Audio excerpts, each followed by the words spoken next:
Assalamualaikum warahmatullahi wabarakatuh. Selamat sore pemirsa. Presiden Prabowo Subianto menyampaikan pidato perdananya usai dilantik di gedung MPR DPR RI Jakarta. Poin pertama yang disampaikan Prabowo adalah tentang kebocoran dan korupsi yang membuat rakyat Indonesia sengsara. Prabowo pun pemirsa ini juga berjanji akan memberantas korupsi di pemerintahan yang berada di bawah komandonya. Presiden Prabowo juga mencanangkan swasembada pangan di tengah kondisi global yang tidak menentu. Ia bahkan mentargetkan Indonesia bisa menjadi lumbung pangan dunia pada 4 hingga 5 tahun mendatang. Indonesia juga harus bersiap dalam swasembada energi. Kami akan mengulasnya secara mendalam pidato Perdana Presiden Prabowo Subianto bersama saya Gina Vita dan Adita Nugroho. Dan kita awali pemirsa, ribuan relawan Joko Widodo yang berdatangan ke jalanan menuju Bandara Adi Sumarmo di wilayah Jawa Tengah pada Minggu sore. Para relawan ini berasal dari sejumlah daerah dengan membawa spanduk, baliho hingga bendera putih. Mereka yang datang berasal dari sejumlah kelompok, mulai dari pegawai swasta hingga buruh.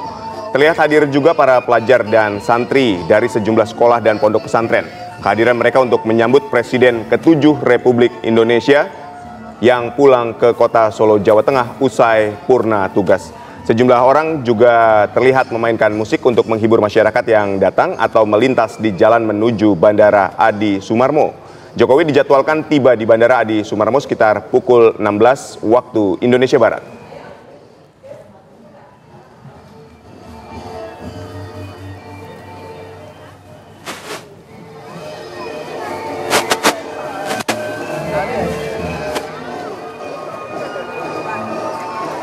Yang Anda saksikan saat ini pemirsa, ini merupakan situasi terkini di Solo, di mana Presiden Republik Indonesia ke-7 Joko Widodo ini nampaknya sudah tiba di wilayah Solo, Jawa Tengah dan disambut begitu antusias ya. Betul sekali. Aditya, kalau kita lihat oleh masyarakat Solo, kalau kita lihat kenapa kemudian antusiasme masyarakat begitu tinggi, mengingat Solo ini merupakan kampung halaman dari Presiden Republik Indonesia ke-7 Joko Widodo. Dan kalau kita lihat juga Presiden Jokowi atau Presiden Republik Indonesia ke-7 ini mengawali karir politiknya mulai dari Solo. Betul sekali, wali kota Solo 2 periode, kemudian dilanjutkan dengan Gubernur DKI Jakarta, baru menjadi Presiden Republik Indonesia ke-7 2 periode. Kita lihat ya, anak-anak kecil nih, pelajar-pelajar menyambut dengan bendera merah putih. Antusias yang sama ini ditunjukkan tadi ketika Presiden Jokowi bertolak dari istana menuju Bandara Halim, kemudian sekarang tiba di Solo. Antusias yang juga begitu luar biasa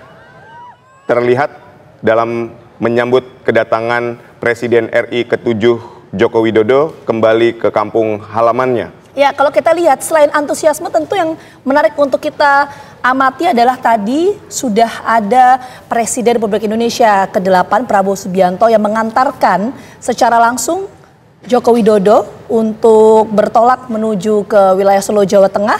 Ini tadi juga disampaikan oleh sejumlah pengamat, ada pesan politik yang ingin disampaikan bahwa transisi pemerintahan dari Joko Widodo ke Prabowo Subianto ini diharapkan bisa berjalan dengan baik. Itu pesannya. Tapi yang menarik juga untuk kita soroti adalah apa kemudian langkah dan juga kegiatan selanjutnya dari Joko Widodo. Apakah Joko Widodo memutuskan akan terjun ke dunia politik, artinya masuk ke dalam struktur pemerintahan atau partai politik, atau seperti apa? Itu menarik untuk kita soroti. Betul. Atau ingin bermain bersama cucu-cucu tercinta di Solo.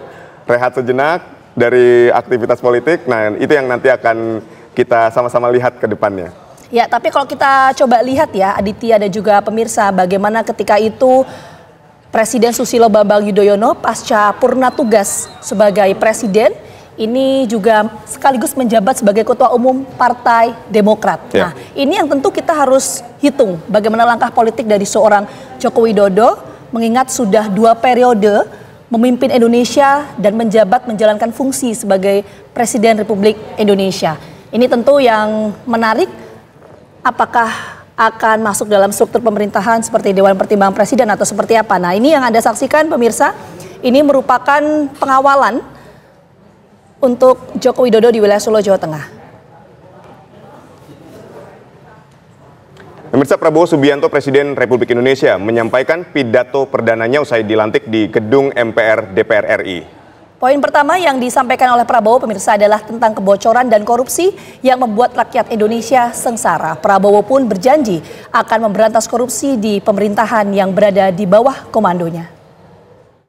Saudara-saudara sekalian, kita harus menghadapi kenyataan bahwa masih terlalu banyak kebocoran, penyelewengan, korupsi di negara kita. Ini adalah yang membahayakan masa depan kita dan masa depan anak-anak kita dan cucu-cucu kita.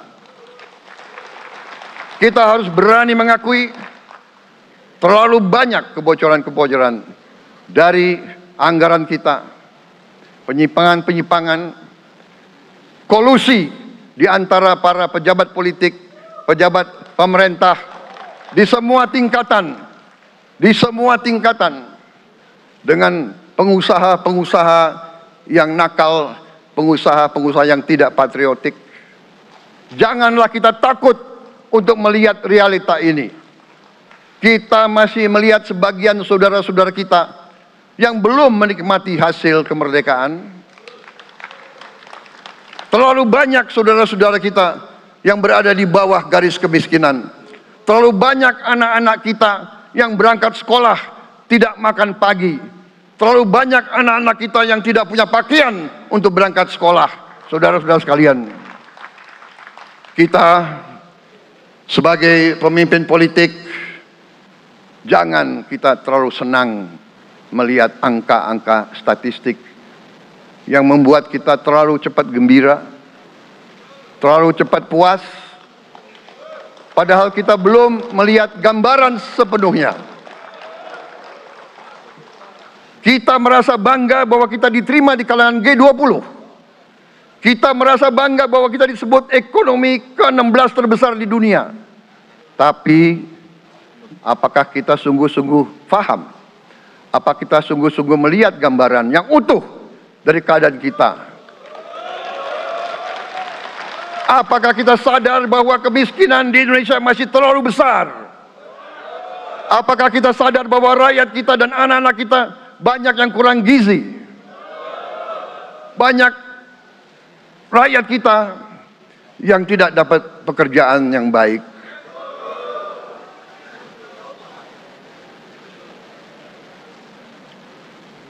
Banyak sekolah-sekolah kita yang tidak terurus. Saudara-saudara sekalian, kita harus berani melihat ini semua. Dan kita harus berani menyelesaikan masalah ini semua.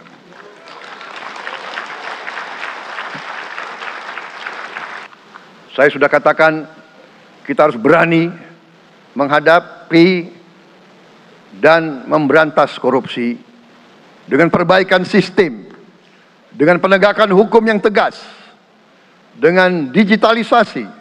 Insya Allah kita akan kurangi korupsi secara signifikan. Tapi ini harus kita lakukan.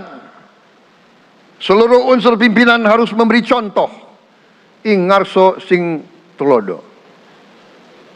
Saudara-saudara sekalian, ada pepatah yang mengatakan, kalau ikan menjadi busuk, busuknya mulai dari kepala.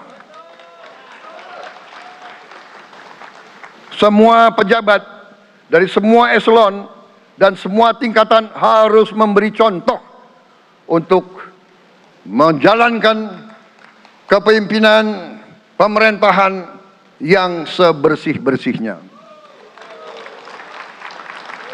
Mulai dengan contoh dari atas dan sesudah itu penegakan hukum yang tegas dan keras. Pemirsa, Presiden Republik Indonesia Prabowo Subianto mencanangkan swasembada pangan di tengah kondisi global yang tidak menentu. Prabowo bahkan mentargetkan Indonesia bisa menjadi lumbung pangan dunia pada 4 hingga 5 tahun mendatang. Prabowo juga mencanangkan pemirsa Indonesia harus bersiap swasembada energi. Saya telah mencanangkan bahwa Indonesia harus segera swasembada pangan dalam waktu yang sesingkat-singkatnya. Kita tidak boleh tergantung sumber makanan dari luar. Dalam krisis, dalam keadaan genting, tidak ada yang akan mengizinkan barang-barang mereka untuk kita beli. Karena itu, tidak ada jalan lain dalam waktu yang sesingkat-singkatnya kita harus mencapai ketahanan pangan.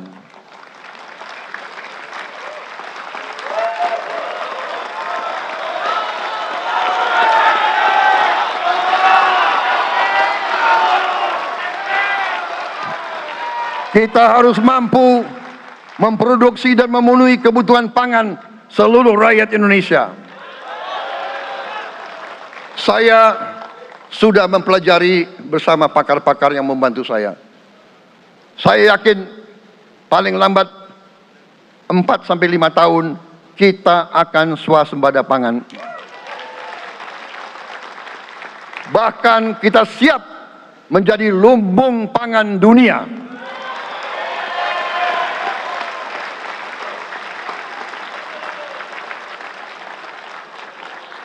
Saudara-saudara sekalian,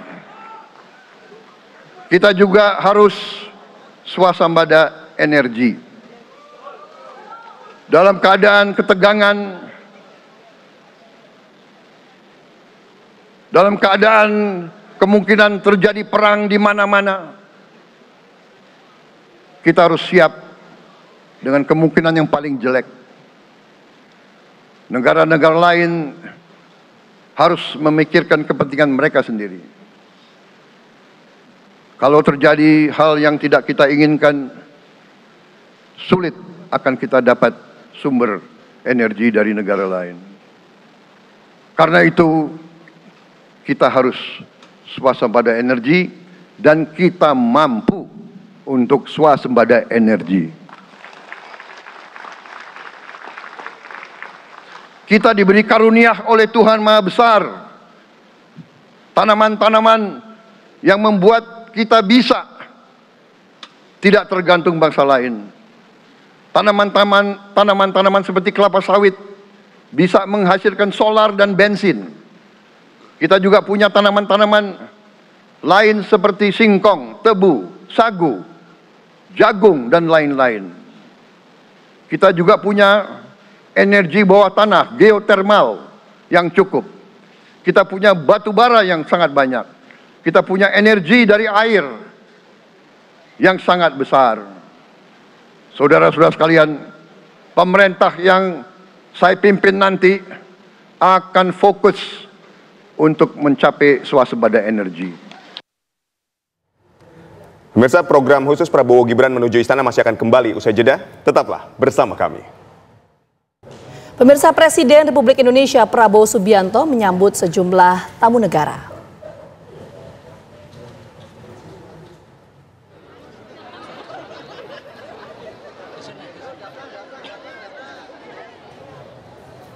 Ya, ini adalah suasana di Istana Negara.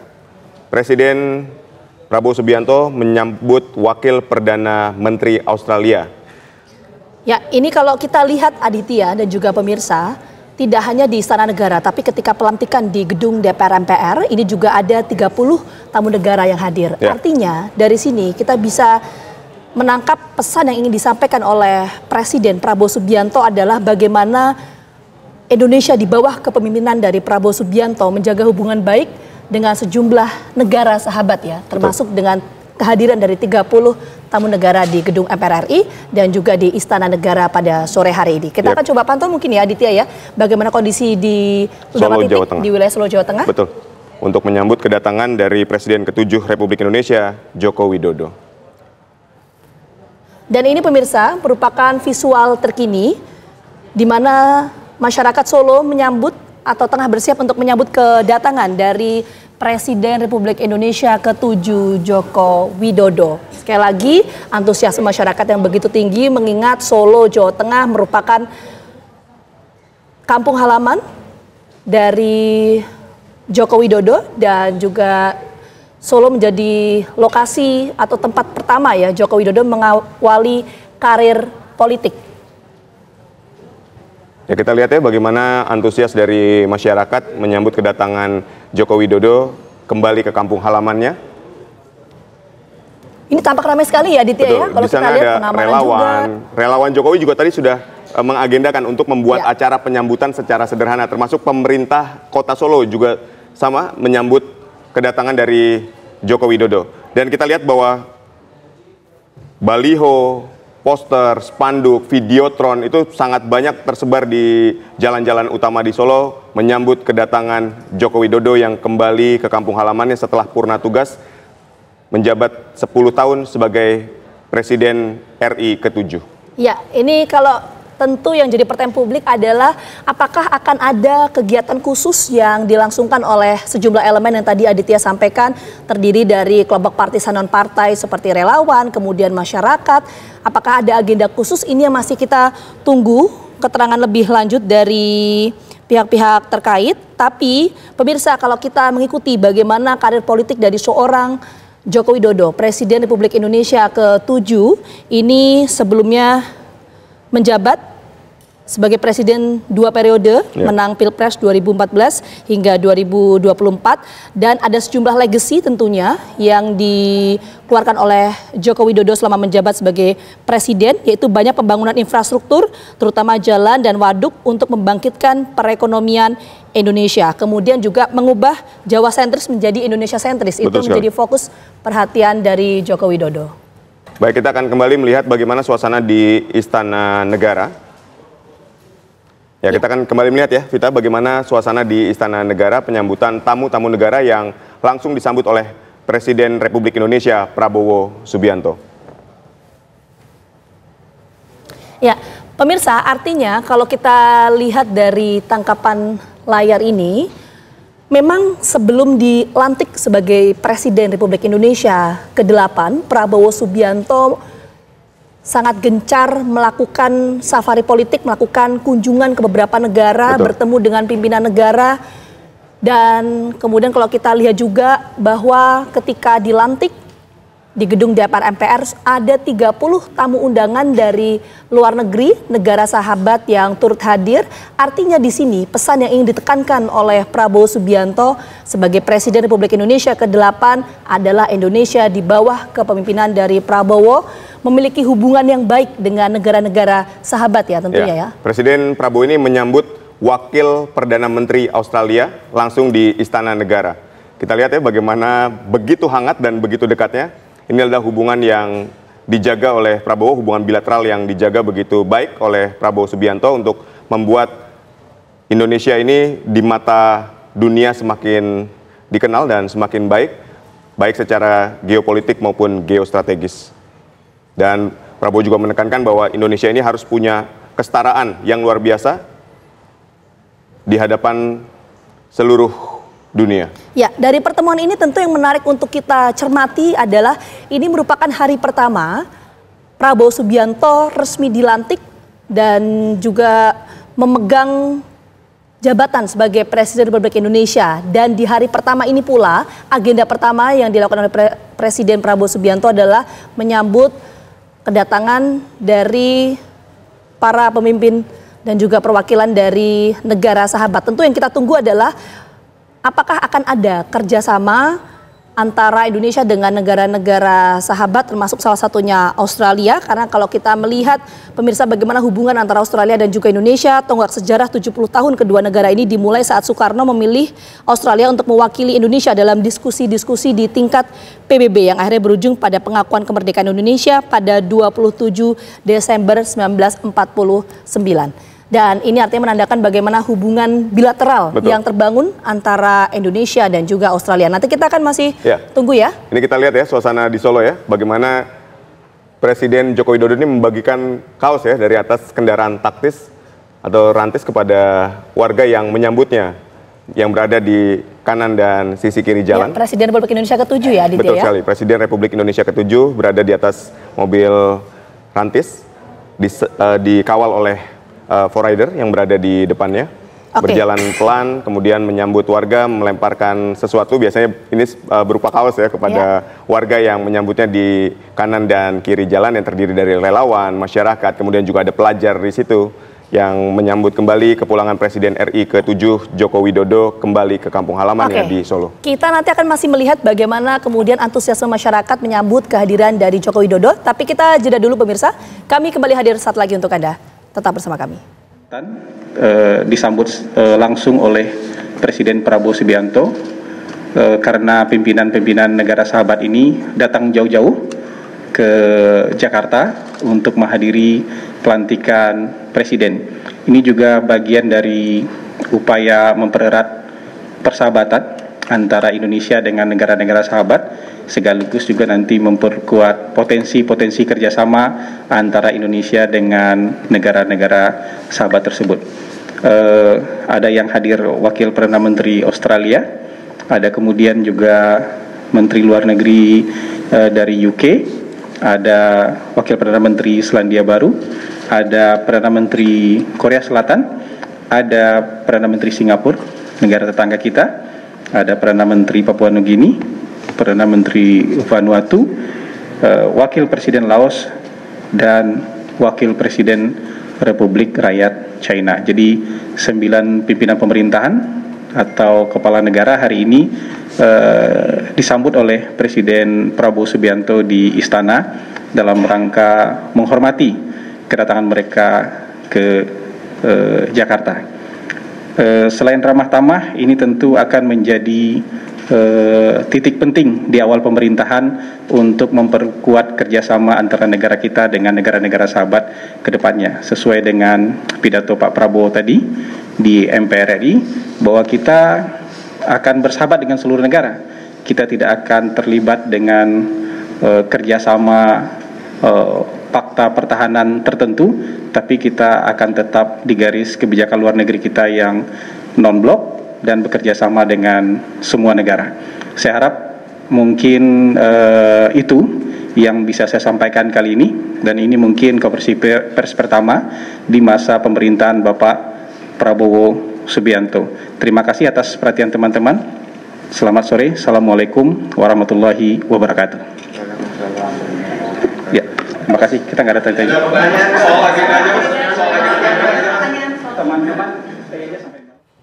Pemirsa, Presiden Republik Indonesia Prabowo Subianto menekankan bahwa demokrasi yang dianut haruslah yang santun dan damai. Bagi Prabowo, hakikatnya kedaulatan yang mutlak merupakan milik rakyat Indonesia. Kekuasaan yang kini diamanatkan kepadanya, pemirsa, akan dilakukan untuk kepentingan rakyat, bukan untuk kepentingan pribadi ataupun kerabatnya.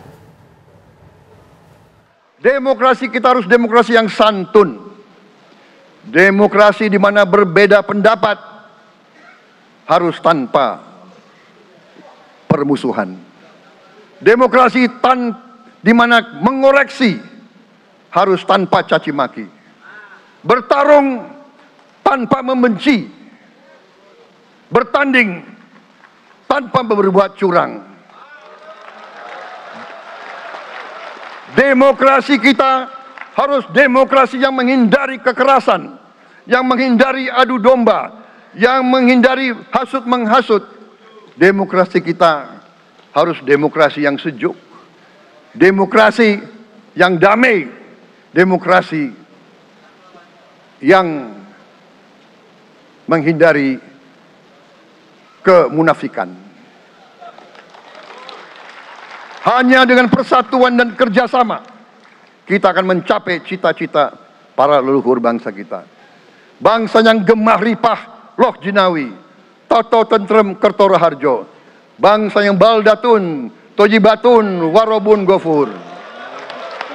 Bangsa di mana rakyat cukup pangan, cukup sandang, cukup papan. Cita-cita kita adalah melihat wong cilik iso gemuyu. Wong cilik bisa senyum, bisa ketawa. Saudara-saudara sekalian, kita harus ingat bahwa kekuasaan itu adalah milik rakyat.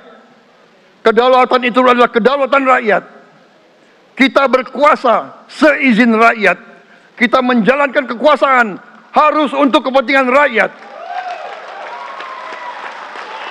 Kita harus selalu ingat, setiap pemimpin dalam setiap tingkatan harus selalu ingat, pekerjaan kita harus untuk rakyat.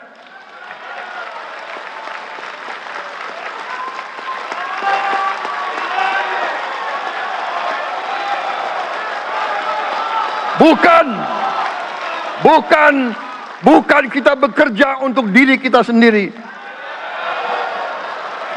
Bukan kita bekerja untuk kerabat kita.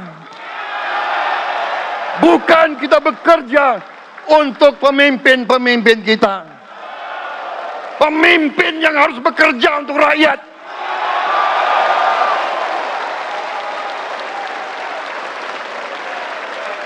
Saudara-saudara sekalian, kita harus mengerti selalu, sadar selalu bahwa bangsa yang merdeka adalah bangsa di mana rakyatnya merdeka. Rakyat harus bebas dari ketakutan, bebas dari kemiskinan, bebas dari kelaparan, bebas dari kebodohan, bebas dari penindasan, bebas dari penderitaan. Pemirsa, dalam pidato perdananya sebagai Presiden Indonesia, Prabowo Subianto meminta semua pihak untuk berani menghadapi tantangan. Menurut Presiden Prabowo, masih banyak korupsi hingga kolusi yang terjadi di berbagai tingkatan. Selain itu, terlalu banyak kebocoran anggaran di tengah banyaknya anak Indonesia yang masih kesulitan untuk sarapan ataupun memiliki pakaian yang layak. Prabowo juga menekankan pentingnya swasembada pangan dan energi. Begitu banyak ya pemirsa ya pekerjaan rumah yang harus diselesaikan. Lalu bagaimana cara Prabowo Subianto menggerakkan kabinet dan pemerintahannya untuk menuntaskan semua persoalan tersebut. Telah bergabung bersama kami di studio pakar politik Hanta Yuda dan juga Bang Slamet Ginting. Selamat petang semuanya. Selamat petang. Ini kita menjadi saksi sejarah ya hari ini ya. Saya mau ke Mas Hanta dulu. Kalau kita tadi mengutip pidato politik dari Presiden Prabowo Subianto yang mengatakan, ini saya catat ya, demokrasi Indonesia ini harus dijalankan dengan sikap santun, perbedaan tidak boleh menimbulkan permusuhan, caci maki, kebencian ataupun kecurangan. Apa yang kita bisa tangkap dari pesan ini? Apakah Pak Prabowo ingin persatuan, merangkul semua pihak atau seperti apa Mas? Ya, sejak awal kalau kita lihat pesan utama Pak Prabowo selalu soal persatuan. Jadi politik harmoni yang ingin dikedepankan, dan itu ada kebutuhan seorang presiden yang awal menjabat, jadi pasti menginginkan stabilitas politik.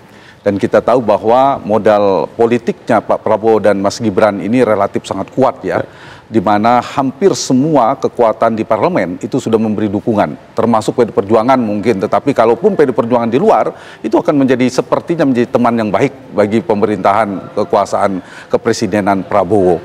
Itu berbeda kalau kita bandingkan misalnya 20 tahun yang lalu ketika Pak SBY baru menjabat, itu dukungan parlemennya sangat kecil, di mana ada koalisi kebangsaan yang diinisiasi oleh Partai Golkar dan PD Perjuangan, yang itu juga lumayan manuver politiknya kadang hampir terserimpung oleh manuver partai-partai itu yang dialami oleh Pak SBY. Kemudian Pak Jokowi juga sama 10 tahun yang lalu, kita ingat ada KMP, Koalisi Merah Putih, juga kekuatan yang sangat besar. Nah hari ini kita tidak melihat itu perbedaan yang paling mendasar. Jadi ada modal stabilitas politik yang kokoh, terlalu kokoh, meskipun ada PR bagi Pak Prabowo menghadapi, mengelola sistem komunikasi dan koordinasi koalisi yang besar dan gemuk ini. Yang kedua adalah dukungan vertikal dari masyarakat yang harus dijaga, di mana begitu besar harapan publik dengan janji-janji politik dan seterusnya. Ini adalah tahun bagi era bagi Pak Prabowo untuk menunaikan janji-janji politiknya. Kita berterima kasih kepada Pak Jokowi, tapi juga sekaligus mengucapkan selamat bekerja pada Pak Prabowo untuk menunaikan janji-janji politiknya. Satu lagi, saya melihat begini, secara umum pidato Pak Prabowo ini secara gestur meyakinkan ya, bagus, komunikasi meyakinkan, menunjukkan kelasnya sebagai pemimpin di level dunia, dan ini saya kira menjadi modal yang awal baik. Yang kedua, selain gestur tadi seperti Vita sampaikan soal pesan persatuan, mengapresiasi membangun narasi spirit optimisme untuk melihat Indonesia masa depan. Yang ketiga adalah saya melihat juga ada pesan-pesan tentang mengapresiasi pemimpin-pemimpin sebelumnya. Itu disebut spesifik nama-nama selain pemimpin dunia, pemimpin mantan presiden, semuanya disebut satu persatu. Meskipun yang menarik juga Pak Prabowo juga memberikan kritik yang tajam di era pemerintahan Pak Jokowi, menurut saya, di mana Pak Jokowi tetap hadir di situ. Dan yang terakhir saya kira yang keempat tadi yang diulang di TV One adalah tentang bagaimana upaya Indonesia menjadi lumbung pangan dunia, kemudian soal swasembada pangan dan energi, yang kedua soal korupsi. Jadi dua isu utama itu sepertinya soal isu ekonomi kesejahteraan dan yang kedua adalah penegakan hukum menjadi isu sentral di awal pemerintahan Pak Prabowo, Presiden Prabowo. Kita harus mulai terbiasa nih, Presiden Prabowo Subianto 100 hari pertama, mudah-mudahan di masa bulan madu ini Pak Prabowo bisa memberikan, meyakinkan kepada publik bahwa beliau dan Mas Gibran itu akan dengan baik menunaikan janji-janji di 100 hari pertama ukurannya, dan itu akan menjadi awal penilaian untuk tahun kedua dan seterusnya. Baik, kita ke Bang Ginting. Bang Ginting kan ini yang digaungkan oleh Pak Prabowo dalam pidatonya adalah isu soal kebocoran anggaran, korupsi, kolusi dari berbagai tingkatan. Ini kan menarik untuk dicermati dan selalu bukan hanya dalam pidatonya kali ini saja, tapi dalam janji-janji kampanyenya juga itu yang diperjuangkan gitu, yang dikedepankan. Anda melihatnya seperti apa? Memang sejak tahun 2014, 2019, 2024 itu kata bocor itu selalu dikemukakan. Saya kira salah satu tantangan terbesar Prabowo di era pemerintahan yang baru ini adalah soal korupsi. Apalagi menurut saya salah satu raport merah Jokowi adalah soal korupsi itu. Jadi indeks korupsi Indonesia itu berada di tingkat yang 34 dan 100 sampai 10 tahun Jokowi memerintah juga indeksnya di situ. Kemudian bahkan turun dari 107 sampai 115. Disinilah kemudian peluang bagi Prabowo untuk memanfaatkan raport merah Jokowi ini, karena menurut saya korupsi ini bukan sekedar masalah moral atau etik, tapi dia juga sudah penyakit sistemik yang merusak sistem ekonomi kita. Dan Prabowo menyadari itu, makanya dia kemukakan jangan coba-coba partai mengirimkan menteri untuk mengambil APBN, untuk mengambil APBD. Itu adalah tantangan keras bagi saya. Ini merupakan peluang bagi Prabowo dalam 100 hari pemerintahannya, itu dia akan bersikap tegas, siapa yang terindikasi korupsi akan dipenggal seketika itu juga. Betul. Jadi reshuffle kabinet menurut saya tidak perlu menunggu 1 semester atau 2 semester, tapi di kuartal ini atau 100 hari bisa dilakukan, karena korupsi ini ibarat mesin yang menggerogoti sistem kita secara keseluruhan, di mana kalau kita ingin punya program-program lain tapi ada korupsi, kita tidak bisa jalan. Jadi permasalahan utama adalah soal korupsi termasuk tadi 100 hari pertama pemerintahan Prabowo Gibran ini menjadi penentu bagaimana wajah dari pemerintahan di bawah Prabowo Gibran. Nanti kita akan coba dalami mengenai hal ini, tapi kita jeda dulu. Kami kembali hadir saat lagi untuk Anda. Tetap bersama kami.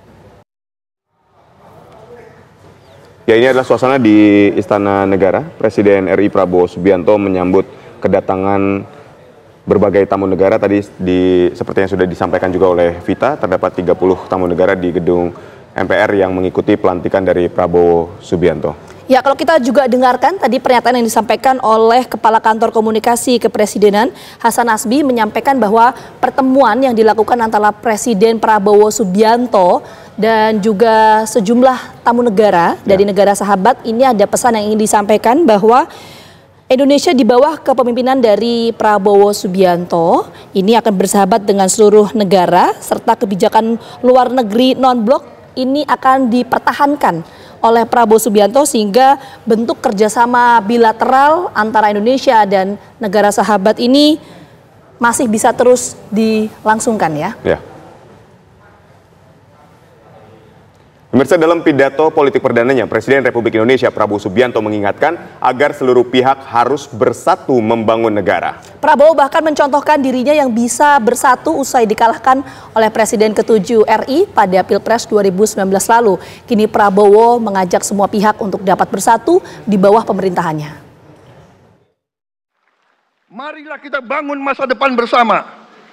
Marilah kita menganggap rekan-rekan kita, walaupun berbeda suku, berbeda agama, berbeda partai, berbeda golongan, kita adalah sama-sama anak Indonesia. Bertanding, semangat. Sesudah bertanding, mari kita berhimpun kembali. Presiden Joko Widodo mengalahkan saya Berapa kali ya? Saya lupa itu. Tapi begitu beliau menang ya, beliau mengajak saya bersatu.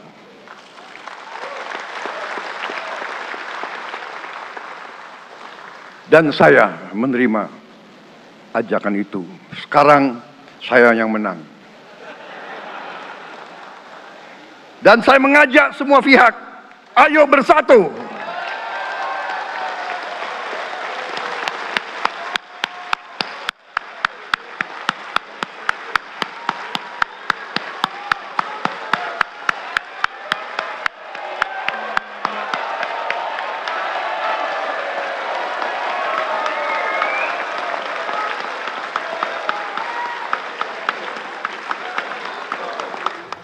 Oke, kita langsung menuju ke Mas Hanta. Kalau tadi kan Bang Slamet juga Mas Hanta menyampaikan ya bahwa 100 hari pemerintahan Prabowo Gibran ini akan mencerminkan bagaimana wajah pemerintahan dari Prabowo Gibran. Artinya Mas Hanta, apakah untuk format kabinet di 100 hari ini akan fix, kemudian kalau misalnya akan ada evaluasi baru akan dilakukan reshuffle pasca itu atau gimana? Ya, pertama betul 100 hari pertama ini akan menjadi fundamental bagi jalannya pemerintahan ke depan, sekaligus dia akan membentuk persepsi masyarakat bagaimana pemerintahan ke depan. Jadi masa 100 hari pertama ini ibarat bulan madunya Prabowo Gibran dengan masyarakat, dengan rakyat. Nah, karena itu yang paling awal yang perlu dijaga adalah bagaimana Pak Prabowo, Presiden Prabowo hari ini nanti malam atau besok memilih para pembantunya, yaitu para menteri. Apakah basis teknokratisnya yang lebih kuat aromanya, yaitu mencari para figur-figur yang ahli di bidangnya, yang kompeten di bidangnya, yang kemudian itu memenuhi ekspektasi bagi rakyat. Di sisi yang lain mereka memang capable, kompeten untuk menunaikan sesuai dengan visi misi program-program yang sudah dicanangkan oleh Pak Prabowo. Atau sebaliknya, apakah justru akomodasi politik yang terlalu kental, terlalu kuat sehingga mengorbankan dari sisi teknokratis tadi. Jadi yang harus dijaga ritme itu ada 3, dari sisi publik, politik, dan teknokratik. Teknokratik ini adalah bagaimana memilih misalnya menteri-menteri basisnya untuk menunaikan janji. Secara publik dia harus menjaga persepsi publik, tingkat kepuasan, harapan publik dan sebagainya. Tapi juga secara politik, stabilitas politik harus dijaga, mengelola koalisi yang besar dan seterusnya. Yang kedua, setelah terbentuk misalnya para menteri sudah terpilih, itu akan menjadi wajah pertama, akan menentukan bagaimana 100 hari ke depan. Yang kedua, publik akan menunggu program-program, janji-janji politik yang paling cepat, yang instan dalam benak publik. Misalnya tentang makan siang gratis, dan berbagai macam program-program yang bisa direalisasikan cepat. Itu akan mempengaruhi. Ya, yang ditambah tentu yang lebih sifatnya jangka panjang.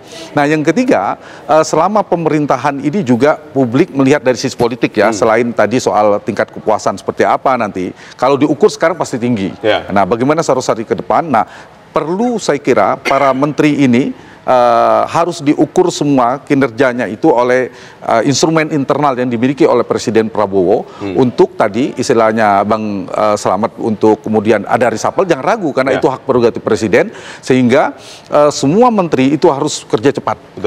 Begitu besar harapan publik kepada keduanya, modal elektoral basis-basis misalnya ini istilah saya politik citra, politik elektoral itu sudah selesai.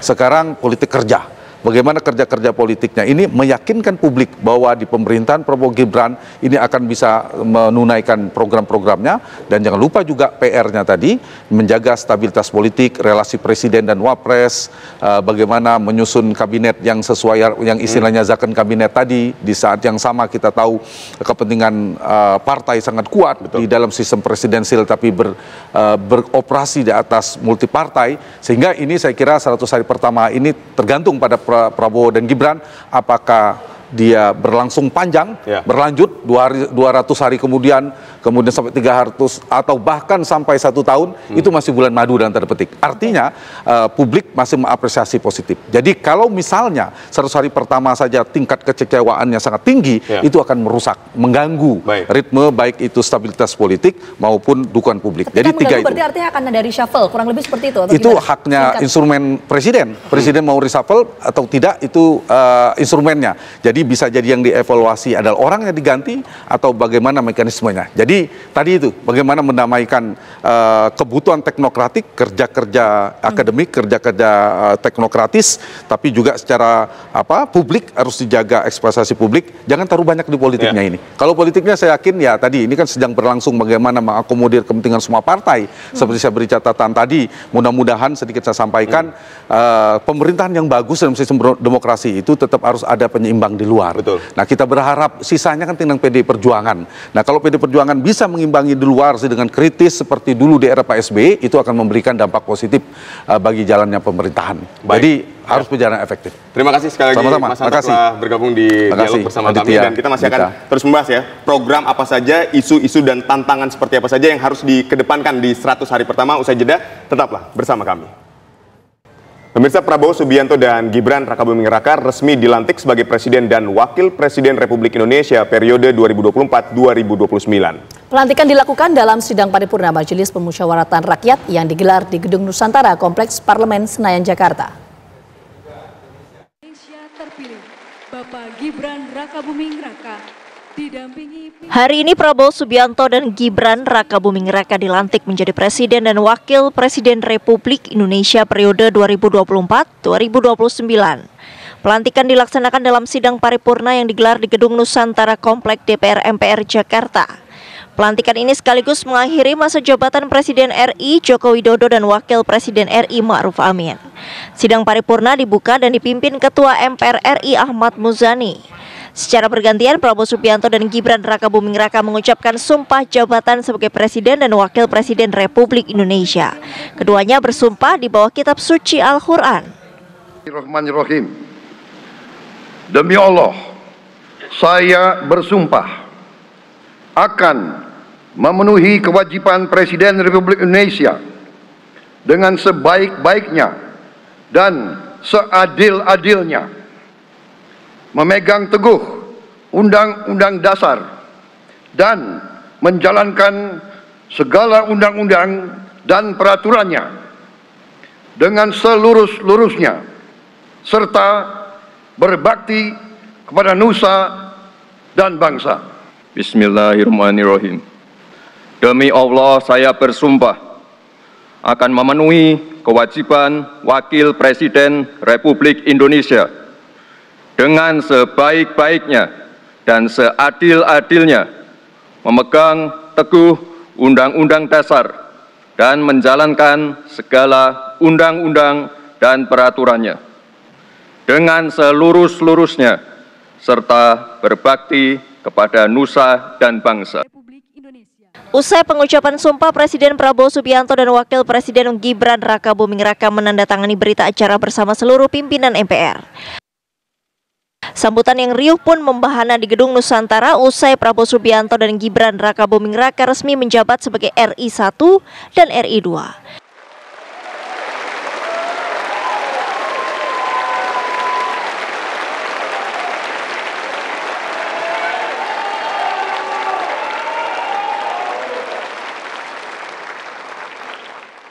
Usai pengambilan sumpah jabatan, Prabowo Subianto pun kembali ke tempat duduknya dan menempati kursi yang sebelumnya diduduki Joko Widodo.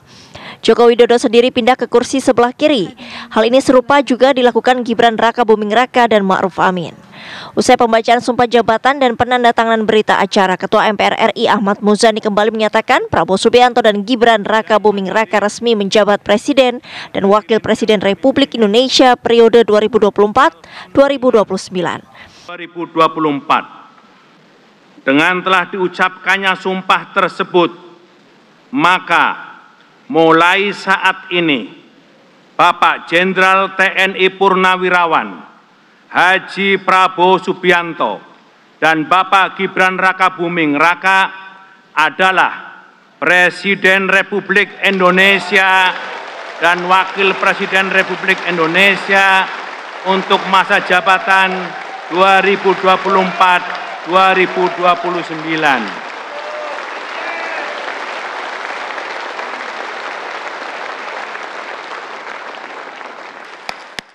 Tim TV One mengabarkan. Pemirsa, Ketua Umum Kadin Indonesia 2024-2029 Anindya Novian Bakri memuji pidato Presiden RI Prabowo Subianto tentang ketahanan pangan. Energi dan juga mewujudkan masyarakat untuk mencapai kemakmuran ya. Dan berikut pernyataan dari Ketua Umum Kadin Indonesia Anindya Novian Bakri. Pidatonya bagus sekali, posisinya juga hikmat. Tadi beliau menekankan mengenai ketahanan pangan, energi, air, dan paling penting bagaimana membuat masyarakat baik yang wong cilik, menengah dan atas bekerjasama untuk bangsa Indonesia. Dan ditekankan bahwa Indonesia akan berdaulat, adil dan makmur ketika semuanya termasuk kalangan wong cilik juga bisa menikmati kemerdekaan. Dan saya lihat pidatonya sangat menggelegar, disinggung juga mengenai Palestina, bagaimana Indonesia punya pengalaman di masa lalu sebagai bangsa yang tertindas, tapi sekarang sudah bisa menjadi negara besar dan waktunya untuk membantu negara-negara lain yang dilihat masih tertindas. Tapi yang paling penting terlihat sekali bahwa upaya beliau untuk meningkatkan kesejahteraan masyarakat, dan kami dari dunia usaha tentu sangat siap untuk mendampingi beliau sebagai mitra strategis di dalam Kadin. Kami melihat bahwa akan tumbuh ekonomi baru dengan adanya lumbung pangan di mana-mana, dengan adanya kebutuhan untuk memberikan makanan-makanan bergizi paling sedikit satu kali, syukur-syukur bisa lebih kepada seluruh masyarakat Indonesia. Ini membuat tentunya para pengusaha-pengusaha UMKM yang tadinya tidak terpikir sekarang bisa tentunya menikmati karena ada pembelinya dan ada tentunya pemakainya. Nah, ini bagi Kadin benar-benar mesti didukung, didorong baik dari sisi pembiayaannya, industrialisasinya, tapi saya lihat niatnya dan juga visi dari seorang presiden sudah sangat jelas. Pemirsa, Ketua Umum PDI Perjuangan Megawati Soekarnoputri menyampaikan permohonan maaf kepada Presiden Prabowo Subianto karena tidak bisa menghadiri pelantikan pada Minggu pagi. Permintaan maaf tersebut disampaikan melalui Ketua Fraksi PDI Perjuangan MPR RI Ahmad Basara yang juga Ketua DPP PDI Perjuangan kepada Sekretaris Jenderal Partai Gerindra Ahmad Muzani. Mega menitipkan salam dan menyampaikan ucapan selamat ulang tahun pada Pak Prabowo di tanggal 17 Oktober kemarin. Dan mengatakan saya sudah mengirimkan bunga ucapan ulang tahun, bunga yang terindah untuk hari ulang tahun Pak Prabowo. Yang kedua, Ibu Mega meminta kepada saya untuk menyampaikan permohonan maaf kepada Pak Prabowo karena pada hari ini Ibu Mega dengan sangat terpaksa tidak dapat menghadiri pelantikan beliau sebagai Presiden Republik Indonesia karena memang kondisi kesehatan beliau setelah pulang dari lawatan napak tilas Bung Karno ke Saint Petersburg dan Uzbekistan. Baik, kita ke Bang Slamet Ginting. Bang Slamet, ini kan kalau kita lihat PR, isu dan persoalan yang harus diselesaikan oleh Pak Prabowo sebagai presiden ini kan selama 100 hari ini luar biasa banyak. Jadi kalau dibikin skala prioritas, apa yang harus segera diselesaikan oleh Pak Prabowo supaya publik ini percaya bahwa 100 harinya ini dapat menyelesaikan janji-janji politiknya? Ya, pertama yang tadi saya kemukakan salah satu rapot merah Presiden Jokowi adalah korupsi. Kemudian rapot merah kedua adalah indeks demokrasinya yang buruk sejak 2014 sampai sekarang. Maka Prabowo harus memperbaiki demokrasi kita. Salah satu kelemahannya adalah tidak ada check and balance, lemahnya partai politik, lemahnya parlemen. Di era Jokowi sama sekali tidak ada yang namanya hak angket, padahal di era reformasi itu semuanya ada. Disinilah yang harus diperbaiki oleh Prabowo, karena demokrasi merupakan fondasi untuk tumbuhnya ekonomi secara berkelanjutan. Nah, kalau Prabowo ingin melanjutkan ekonomi kita, tadi dikemukakan bahwa dia ingin mencapai Indonesia akan mencapai 4 besar dunia dan itu pada 2020 atau 2045-2050. Maka pertumbuhan ekonomi di era Prabowo selama 5 tahun ini paling tidak harus memperbaiki peringkat menjadi dari sekarang 16 menjadi nantinya 13 dan pada periode kedua kalau dia terpilih lagi menjadi nomor 10. Jadi pertumbuhan ekonomi ini tidak bisa berjalan dengan baik kalau korupsi tidak diberantas. Harus ada penanganan secara radikal dan juga memperbaiki isu-isu demokrasi yang seperti dikemukakan Prabowo itu tadi. Jadi korupsi menjadi hal utama, menjadi prioritas di pemerintahan Prabowo Gibran. Nanti kita akan tunggu bersama termasuk bagaimana wajah ataupun postur kabinet. Karena informasinya pada malam nanti ya, ini akan diumumkan susunan dari menteri di kabinet Prabowo Gibran. Nanti kita akan coba lihat, tapi kita jeda dulu, kami kembali hadir saat lagi untuk Anda. Tetap bersama kami. Selamat menjalankan ibadah sholat maghrib untuk wilayah Jakarta dan sekitarnya. Pemirsa, Presiden Prabowo Subianto tiba di Istana Negara Jakarta pada Minggu siang usai dilantik MPR di Gedung Nusantara Kompleks Parlemen.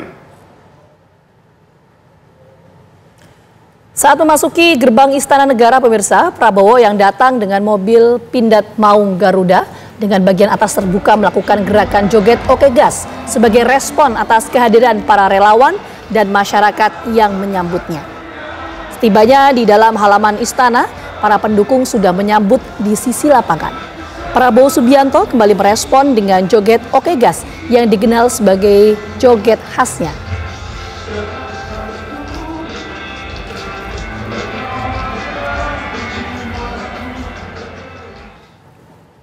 Pemirsa, Presiden RI Prabowo Subianto akan mengumumkan nama-nama menteri yang masuk dalam kabinetnya pada Minggu malam. Pengumuman akan berlangsung di Istana Kepresidenan dan langsung diumumkan oleh Presiden Prabowo Subianto. Insya Allah nanti malam. Nanti malam. Insya Allah nanti malam. Jamnya belum tahu, tapi akan diumumkan oleh Presiden terpilih di Istana. Jadi besok tinggal pelantikan ya berarti ya Pak? Ya, rencananya kalau tidak ada halangan besok pagi pelantikan menteri, sore harinya pelantikan wakil menteri. Pemirsa, sejumlah anggota DPR terkesima dengan pidato politik perdana yang disampaikan Presiden Prabowo Subianto usai dilantik. Dalam pidatonya, Prabowo menyampaikan beberapa poin yang menekankan optimisme serta harapan tentang bangsa dan negara Indonesia ke depan. Anggota DPR pun siap bekerja sama sebagai pengawas dan mitra pemerintahan Prabowo Gibran. Mewakili fraksi Partai Amanat Nasional DPR RI mengucapkan selamat bertugas kepada Presiden Prabowo Subianto beserta Wakil Presiden Mas Gibran Rakabuming Raka. Tadi jika ditanya sinergitas antara legislatif dan eksekutif tentu menjadi sangat penting gitu ya. Tadi Pak Presiden juga menyebutkan dalam pidatonya beliau punya visi misi yang besar untuk bangsa Indonesia. Anggota MPR itu semuanya carried away, terbawa suasana semangat baru, semangat harapan baru kepada Bapak Presiden Prabowo yang sudah dipilih tahun 2024 sampai 2029. Saya 3 periode di sini melihat ini salah satu persiapan terbaik dan jauh lebih indah dari sebelum-sebelumnya. Mudah-mudahan ini menjadi simbol tidak hanya indah di sini, tapi insya Allah pemerintah ke depan juga lebih rapi, lebih indah, lebih cepat untuk Indonesia yang lebih baik. Saya pelantikannya tadi cukup indah. Indahnya itu dari pidato Bapak Presiden kita yang baru ini adalah benar-benar dari suara rakyat di bawah. Dia menyiapkan suara-suara yang ada. Mulai dari masalah pangan, masalah keamanan, masalah kerjasama, masalah hukum, masalah apa, semua tidak ada yang tendeng aling-aling. Pemirsa, program khusus Prabowo Gibran menuju Istana masih akan berlanjut bersama rekan kami Agita Malika. Saya Aditya Nugroho. Dan saya Gina Fitar, kami berdua pamit undur diri. Selamat sore. Sampai jumpa. Presiden Republik Indonesia, Bapak Joko Widodo. Prabowo Subianto dan Gibran Rakabuming Raka dilantik menjadi Presiden dan Wakil Presiden Republik Indonesia periode 2024-2029 di Gedung Nusantara, Kompleks DPR MPR Jakarta. Pelantikan ini sekaligus mengakhiri masa jabatan Presiden Republik Indonesia Joko Widodo dan Wakil Presiden Republik Indonesia Ma'ruf Amin. Dalam pelantikan ini, Prabowo Subianto dan Gibran Rakabuming Raka mengucapkan sumpah. Bismillahirrahmanirrahim. Demi Allah, saya bersumpah akan memenuhi kewajiban Presiden Republik Indonesia dengan sebaik-baiknya dan seadil-adilnya, memegang teguh Undang-Undang Dasar dan menjalankan segala undang-undang dan peraturannya dengan selurus-lurusnya, serta berbakti kepada nusa dan bangsa. Bismillahirrahmanirrahim. Demi Allah saya bersumpah akan memenuhi kewajiban Wakil Presiden Republik Indonesia dengan sebaik-baiknya dan seadil-adilnya, memegang teguh Undang-Undang Dasar dan menjalankan segala undang-undang dan peraturannya dengan selurus-lurusnya, serta berbakti kepada nusa dan bangsa. Sebelum menjabat sebagai Presiden Republik Indonesia, Prabowo Subianto menjabat sebagai Menteri Pertahanan Indonesia. Ketika sudah ditetapkan sebagai Presiden terpilih oleh Komisi Pemilihan Umum, Prabowo Subianto telah mengunjungi sejumlah negara. Seakan menunjukkan kemampuan diplomasinya yang ulung, Prabowo terlihat begitu disegani oleh pemimpin negara yang dikunjunginya.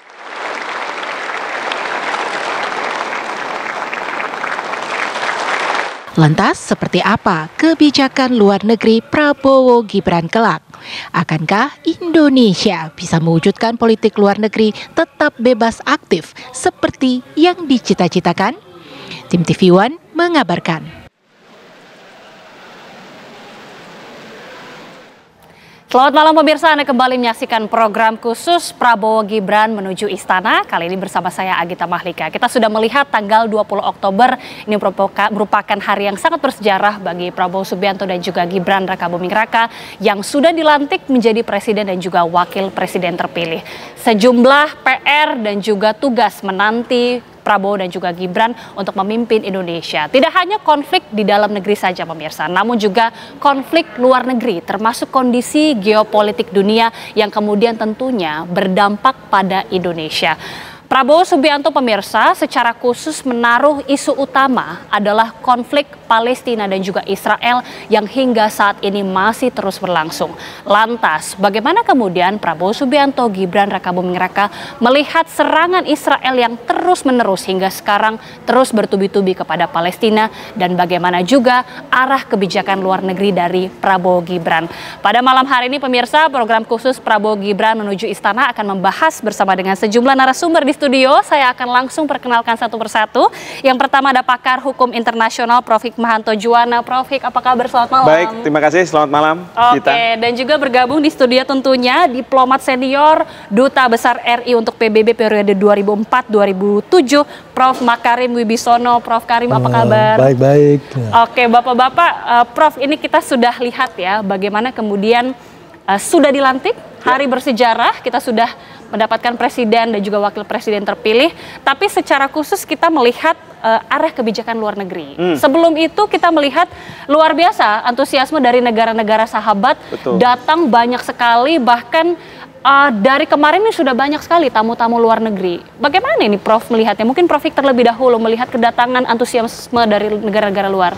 Saya melihat bahwa banyak harapan yang ditaruh di pundak Pak Prabowo ya sebagai presiden. Karena banyak kepala negara, kepala pemerintahan melihat Pak Prabowo sebagai figur yang apa adanya ketika berbicara dan kemudian sangat tegas. Jadi beliau tidak ada tedeng aling-aling. Kita tahu misalnya Pak Prabowo ini kan pada masa kecilnya beliau ada di luar negeri dan terbiasa berhubungan dengan mereka-mereka di luar negeri. Tapi juga beliau merasa bahwa pada waktu beliau di luar negeri banyak diskriminasi. Sehingga apa? Beliau menyuarakan kepentingan dari negara-negara berkembang. Beliau menyampaikan bahwa nilai yang ada itu tidak hanya dari misalnya negara barat atau negara tertentu seperti Amerika Serikat. Tidak. Harusnya kita sebagai negara, katakanlah begitu, bisa memunculkan perspektif lain.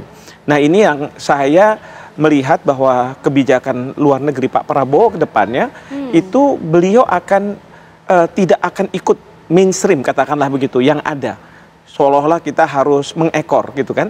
Beliau mengatakan di dalam sambutannya bahwa kita ini non-align, kita ini non-blok ya. Maksud beliau adalah politik luar negeri yang bebas aktif. ya. Tetapi beliau mengingatkan bahwa kita merasa bahwa 1000 teman itu kurang, tetapi 1 musuh itu terlalu banyak. Tapi beliau juga mengingatkan dalam pidato itu yang saya catat, bahwa beliau mengatakan, tapi kalau kami diganggu, kami akan berhadapan. Nah, jadi beliau ini akan memunculkan hal-hal baru. Ya, kalau kita lihat tamu-tamu yang datang pun sangat variatif, tidak hanya dari negara-negara berkembang, tapi juga dari negara maju. Ya. Meskipun dalam pidato beliau mengatakan bahwa jangan sampai kekayaan negara yang memanfaatkan adalah negara lain. Begitu kan? Dan kemudian isu Palestina, beliau mengatakan bahwa kami yang paling tahu tentang apa arti dijajah, apa arti ditindas, apa arti didiskriminasi, ya, apartheid dan lain sebagainya. Sampai beliau mengutip di pernyataannya ya di tahun 78 di kolam renang Cikini, hanya anjing dan pribumi saja yang tidak boleh masuk. Jadi kita dilevelkan seperti itu. Nah, ini yang beliau ingin bergolak. Beliau mengatakan bahwa ini tidak benar seperti ini. Beliau bukannya berarti bahwa akan melawan negara-negara barat, sama sekali tidak. Tetapi beliau ingin memunculkan nilai-nilai Asia, nilai-nilai Indonesia untuk disampaikan dalam berbagai hal, termasuk penyelesaian-penyelesaian yang sekarang ini ada di berbagai dunia. Oke, Prof Hik melihat mungkin ya saat ini wajah Indonesia tentunya, apalagi kebijakan luar negeri di bawah Pak Prabowo Subianto ini sepertinya bersahabat tapi memang tetap tegas juga. Betul. Prof Karim, bagaimana melihat, apalagi sejauh ini ya kita melihat sampai sore hari ini ternyata Pak Prabowo masih menerima kunjungan dari sejumlah negara-negara sahabat, bahkan malam hari ini gala dinner makan malam ini juga nanti akan bersama dengan sejumlah tamu dari delegasi negara sahabat, Prof. Saya melihat ya bahwa mulai hari ini kelihatannya ada pergeseran ya mengenai pelaksanaan politik luar negeri Indonesia. Kalau kita lihat pada waktu zaman Pak Jokowi ya, pada umumnya fokus itu pada masalah-masalah pembangunan dalam negeri, masalah ekonomi, masalah investasi ya, hal-hal itu benar. Kemudian masalah politik luar negeri itu banyak kepada pendekatan-pendekatan kelembagaan. Jadi yang akan bergerak itu adalah lembaga ataupun institusi yang berkaitan. Tapi kalau Pak Prabowo Subianto ini kelihatannya beliau itu sangat akrab dengan masalah-masalah luar negeri. Sangat akrab dengan aktor-aktor ya yang bermain di luar negeri. Sangat mengetahui dengan seksama masalah-masalah yang berkaitan dengan isu-isu luar negeri. Nah, saya melihat bahwa di dalam kasus politik luar negeri ini keterlibatan langsung dari Pak Prabowo Subianto itu akan tampak. Ya, berbeda dengan periode sebelumnya. Nah, ini akan berpengaruh besar. Ya, karena kalau kita lihat bagaimana pendapat dari ahli-ahli di bidang politik luar negeri itu melihat bahwa peranan daripada pemimpin itu akan berperan sekali di dalam manuver-manuver diplomasi tadi. Nah, oleh karena itu saya akan menaruh harapan besar bahwa di dalam masalah-masalah yang penting seperti apa yang beliau katakan mengenai Israel, Palestina, ya, dan juga masalah-masalah Ukraina dan lain sebagainya, itu merupakan suatu hal yang akan menunjukkan kepada beliau bahwa inilah waktunya bahwa Indonesia melihatkan peranannya sebagai negara menengah tetapi aktif untuk menyelesaikannya. Oke, Indonesia tampaknya ini akan semakin aktif begitu ya, Prof ya.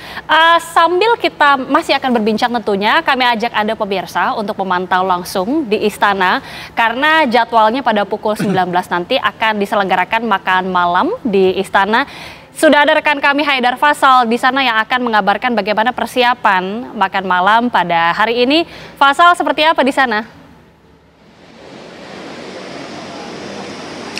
Baik, Agita dan juga pemirsa, hingga sore hari ini kita ketahui bersama bahwa banyak sekali prosesi rangkaian kegiatan peralihan kepemimpinan dari Presiden Republik Indonesia ke-7 Joko Widodo kepada Presiden Republik Indonesia ke-8 Prabowo Subianto. Tadi seusai melakukan upacara pisah sambut di depan Istana Merdeka Jakarta, Prabowo Subianto, Presiden Prabowo Subianto juga menyempatkan diri mengikuti ataupun menemani Presiden Joko Widodo untuk melepas kepergian beliau ke Lanut Halim Perdana Kusuma, dan kemudian seusai Presiden Joko Widodo terbang ke Solo, lalu Presiden Prabowo Subianto tiba kembali di Istana Negara sekitar pukul 15:15 waktu Indonesia Barat. Dan setibanya di Istana Negara, Presiden Prabowo Subianto juga langsung melakukan aktivitas lain, yakni adalah menerima sejumlah tamu undangan dalam berbagai sesi. Tadi kami memperoleh informasi bahwa setidaknya ada 9 tamu undangan dari negara sahabat yang menemui Presiden Prabowo Subianto, yang mana dalam hal ini adalah adanya pertemuan antara Wakil Perdana Menteri Australia, yakni Richard Marles. Lalu setelah itu kemudian beralih kepada Menteri Luar Negeri Inggris, lalu pertemuan antara Wakil Perdana Menteri Selandia Baru, lalu yang keempat ini pertemuan terjadi antara Prabowo Subianto dengan Perdana Menteri Korea, dan yang kelima ini pertemuan Prabowo Subianto dengan Perdana Menteri Singapura, dan tadi baru saja masuk begitu rombongan mobil dari negara Papua Nugini, dan dalam hal ini Prabowo Subianto juga akan menemui Perdana Menteri dari Papua Nugini. Setelah itu Prabowo Subianto akan menemui Perdana Menteri dari Vanuatu dan juga Laos dan juga Republik Rakyat Tiongkok. Tentu selain mungkin menerima ucapan selamat dari kepala negara pemerintah negara tersebut, dalam hal ini juga akan membahas terkait dengan hubungan bilateral Prabowo Subianto dengan negara-negara tadi. Dan juga nantinya pada pukul 19 waktu Indonesia Barat diagendakan akan ada gala dinner antara Prabowo Subianto dengan sejumlah tamu undangan dari negara-negara sahabat. Dan yang menarik, Agita dan juga pemirsa, nanti juga informasi yang kami peroleh pada pukul 20 ataupun 21, 8 atau 9 malam nanti akan ada pengumuman jajaran pemerintahan kabinet dari Prabowo Subianto, dan tentu kita akan nantikan bersama bagaimana kemudian jalannya gala dinner dan juga pengumuman dari pemerintahan Prabowo Subianto ke depan. Untuk sementara demikian, Agita, kami kembalikan ke studio. Terima kasih Haidar Faisal melaporkan langsung dari Istana. Kita tentunya akan sangat menantikan bagaimana agenda yang akan diselenggarakan pada malam hari ini. Dan pemirsa, usai jeda, program khusus Prabowo Gibran menuju Istana masih akan kembali untuk Anda. Tetaplah bersama kami. Kembali bersama kami di Prabowo Gibran menuju Istana. Jika tadi kita sudah mendengarkan pemirsa dari laporan rekan kami Faisal yang menyebutkan bahwa agenda makan malam bersama dengan sejumlah delegasi negara-negara akan segera dilakukan pada pukul 7. Prof, ini kita kembali ya. Prof Karim tadi sudah mengatakan bahwa kemungkinan Pak Prabowo ini akan lebih aktif tentunya di dalam politik luar negeri, termasuk di dalam kebijakan luar negeri. Bahkan kita sudah melihat ini pada saat Pak Prabowo masih menjabat sebagai Menteri Pertahanan. Betul. Ini sudah dalam 6 bulan terakhir ada 20 negara yang sudah dikunjungi. Bagaimana kemudian melihat apakah ini memang sesuatu yang akan dilakukan mulai dari sekarang sampai seterusnya oleh Pak Prabowo? Ya, yang pasti setiap pemimpin, setiap presiden itu punya appetite mereka masing-masing. Ya, apakah masalah isu dalam negeri, ekonomi, atau misalnya masalah luar negeri. Misalnya Pak SBY dulu isu luar negeri. Kalau Bung Karno, wah luar negeri sangat luar biasa. Karena beliau menginginkan Indonesia yang baru merdeka itu dinotis, dilihat oleh dunia begitu kan. Jadi memang beliau harus muncul begitu. Nah sekarang saya lihat kalau Pak Prabowo, beliau juga punya passion yang sangat luar biasa terhadap isu-isu luar negeri, sehingga bahkan pasti jadi Menteri Pertahanan juga sudah dilakukan, berkunjung, dan kemudian oleh mitra negara beliau diterima sebagai memang presiden terpilih walaupun kunjungan sebagai Menteri Pertahanan. Tapi yang lebih luar biasa itu ketika beliau menjadi Menteri Pertahanan bisa mengirim pasukan ke Gaza dan Rafah, satuan kesehatan tapi kan ini menunjukkan bahwa beliau sebagai Menhan yang bisa menggerakkan pasukan dan lain sebagainya seolah negara begitu ya, dan beliau lakukan begitu. Apalagi kalau misalnya beliau menjadi presiden, bisa menggerakkan berbagai komponen untuk membantu misalnya di luar negeri. Jadi tidak hanya sekedar berbicara, tetapi konkretnya ada. Juga misalnya terkait dengan Palestina, anak-anak yang sudah dewasa yang harusnya masuk perguruan tinggi itu dibawa ke Universitas Pertahanan untuk dididik, karena mungkin dari sisi beliau mengatakan kalau suatu hari nanti Palestina merdeka, jangan sampai Palestina dikelola oleh orang-orang yang secara intelektual tidak mampu, sehingga harus ada persiapan. Nah hal-hal yang seperti ini mungkin tidak terpikirkan oleh banyak pemimpin dari berbagai negara, tapi dipikirkan oleh Pak Prabowo. Nah, jadi di sini saya lihat Pak Prabowo seperti tadi Pak Prof Makarim sampaikan, itu akan lebih engaging, akan lebih banyak berbicara dengan Kementerian Luar Negeri, sehingga apa? Kementerian Luar Negeri ini harus bisa menerjemahkan apa yang menjadi ide-ide dari Pak Prabowo. Saya akan sesalkan kalau teman-teman di Kementerian Luar Negeri cuma datar-datar saja. Ya, tidak kemudian mencoba memahami apa yang diinginkan oleh Pak Prabowo dan kemudian dimunculkan. Dan ini suatu kesempatan bagi kita para diplomat Indonesia untuk lebih muncul. Misalnya kepala-kepala perwakilan harus lebih engaging dalam mendapatkan informasi di perwakilan negara-negara terhadap berbagai isu, lalu dilaporkan ke Jakarta untuk kemudian dirumuskan. Kalau misalnya Pak Prabowo membutuhkan informasi itu sudah tersedia, sudah tahu apa yang harus dilakukan ini dan itu. Oke, Prof Karim, Prof Hik tadi sudah menyebutkan ya, ini konflik Palestina-Israel menjadi salah satu isu utama yang kemudian sangat diperhatikan oleh Pak Prabowo. Kita sudah lihat juga pidato Pak Prabowo ini begitu berapi-api mengenai konflik Palestina. Jadi akan seperti apa kemudian arah kebijakan Prabowo Subianto, apalagi khususnya dalam isu ini? Saya melihat ya bahwa Pak Prabowo ini agak lebih memperhatikan pada pendekatan-pendekatan bilateral atau pendekatan-pendekatan yang bersifatnya langsung ya.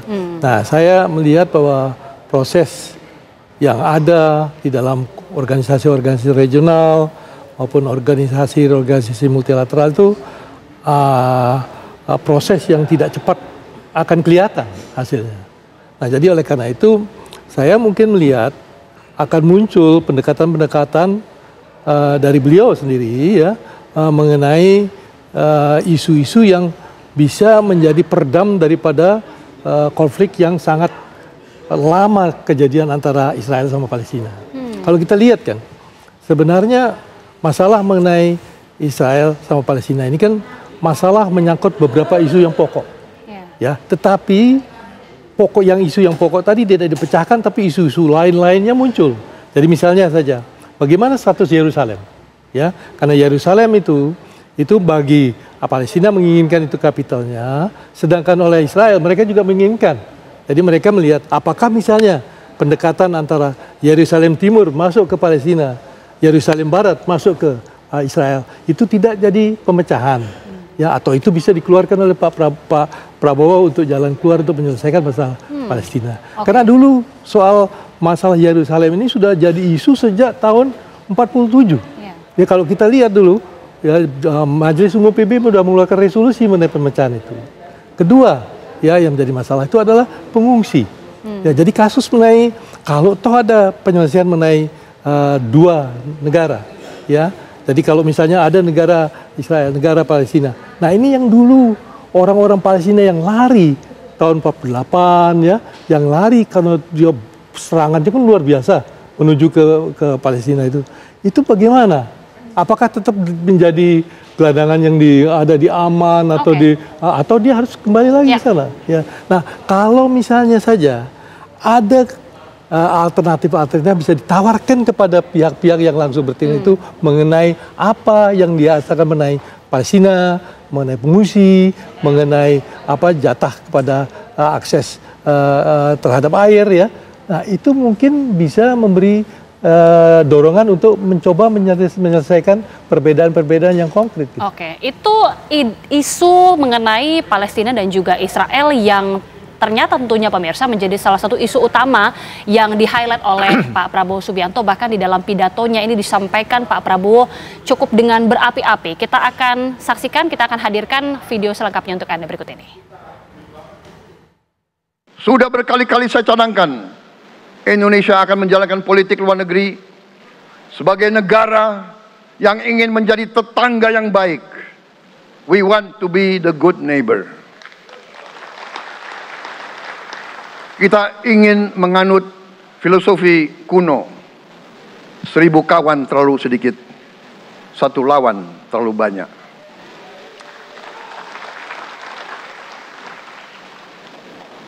Saudara-saudara sekalian, dengan demikian kita ingin menjadi sahabat semua negara.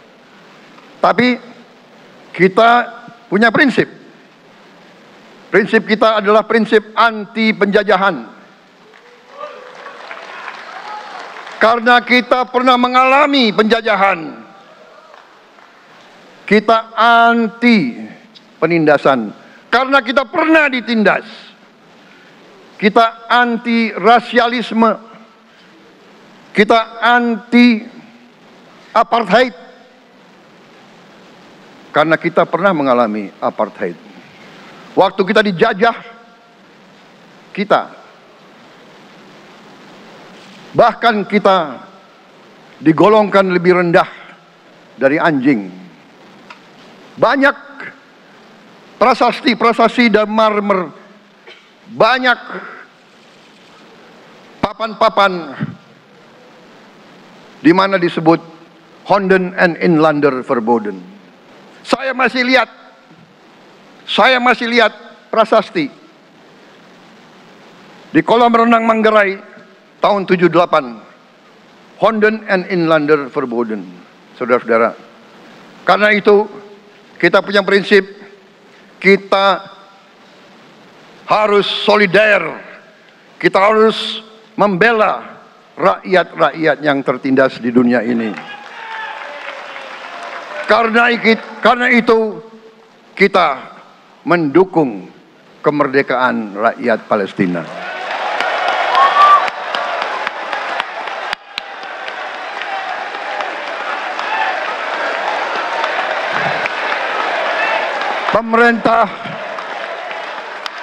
Pemerintah Presiden Joko Widodo sudah mengirim banyak bantuan. Hari ini kita punya tim medis yang bekerja di Gaza, di Rafah, dengan risiko yang sangat tinggi. Dokter-dokter kita, perawat-perawat kita sudah bekerja sama di Rafah, di Gaza bersama saudara-saudara kita dari Uni. Ya, sudah kita saksikan bersama pidato dari Prabowo Subianto secara berapi-api menegaskan komitmennya untuk mendukung kemerdekaan Palestina. Yang menjadi pertanyaan pemirsa, bagaimana ini kemudian akan diwujudkan melalui kebijakan luar negeri? Sesaat lagi tetaplah bersama kami di Prabowo Gibran menuju Istana. Kembali bersama kami pemirsa. Prof Hik, setelah tadi sudah mendengarkan pernyataan pidato berapi-api dari Pak Prabowo. Jadi arah kebijakan khususnya untuk konflik Israel-Palestina ini akankah lebih tegas atau bagaimana Prof melihatnya? Karena kan sekarang Indonesia pas zaman Pak Presiden Joko Widodo ini juga sudah begitu aktif, apalagi di dalam OKI kemudian di PBB juga. Saya rasa akan lebih tegas ya. Ingat pada waktu beliau masih jadi Menhan, Panglima sudah meminta persetujuan dari Komisi 1 untuk bisa menggerakkan pasukan. Ya, pasukan bukan pasukan kita berhadapan-hadapan dengan Israel tentunya, tapi pasukan ketika kita diminta untuk menyumbang pasukan perdamaian. Ya, karena itu sudah disampaikan oleh Pak Prabowo kalau saya nggak salah pada waktu Shangri-La Dialogue. Beliau mengatakan secara konkret bahwa kita akan kirim. Nah, tapi sekarang ini kan pasukan yang kita kirim adalah tim kesehatan yang sudah melakukan pekerjaan. Tadi dikatakan oleh Pak Prabowo ini pekerjaan besar dari Pak Jokowi, tapi itu kan sebenarnya di lapangannya itu Pak Prabowo. Nah, bukannya tidak mungkin bahwa sekarang Pak Prabowo sebagai presiden, beliau bisa menggerakkan komponen-komponen yang penting untuk kemudian bisa melakukan berbagai kegiatan di Gaza dan Rafah. Nah, dugaan saya juga berikutnya adalah Presiden akan bisa berkontak dengan Presiden Joe Biden dan menyampaikan bahwa tahu nggak, sekarang banyak dunia mengkritik Amerika Serikat karena Anda sebagai penjaga moral dunia, tetapi Anda membenarkan tindakan-tindakan yang secara moral itu tidak benar, salah, secara hukum juga salah, yaitu melakukan genosida. Memang kan Israel selalu mengatakan apa yang kami lakukan adalah hak untuk membela diri kami karena kami diserang pada tanggal 7 Oktober tahun kemarin, ya kan? Tapi kalau misalnya kita lihat apa yang dilakukan oleh Israel itu sudah melebihi, tidak proporsional lagi, ya, sudah sampai melakukan genosida. Nah, ini mungkin akan disampaikan, tetapi juga pada saat yang bersamaan Pak Prabowo akan mengontak misalnya pemimpin di Iran untuk tidak melakukan serangan ke Israel, atau misalnya meminta proksi-proksinya Hamas, Hezbollah dan kemudian juga Houthi untuk melakukan serangan ke Israel.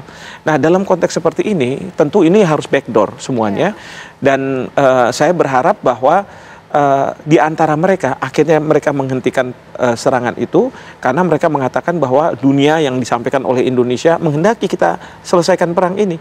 Karena apa?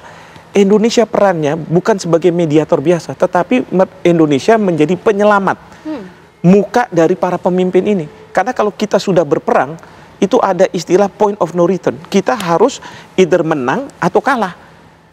Nah, nggak mungkin mundur. Nah, bagaimana caranya supaya mereka belum menang, belum kalah, tetapi di tengah-tengah itu bisa mundur. Nah, disitulah perlunya penyelamat muka. Ya, saving faces itu sangat penting. Nah, di situ Indonesia bisa berperan.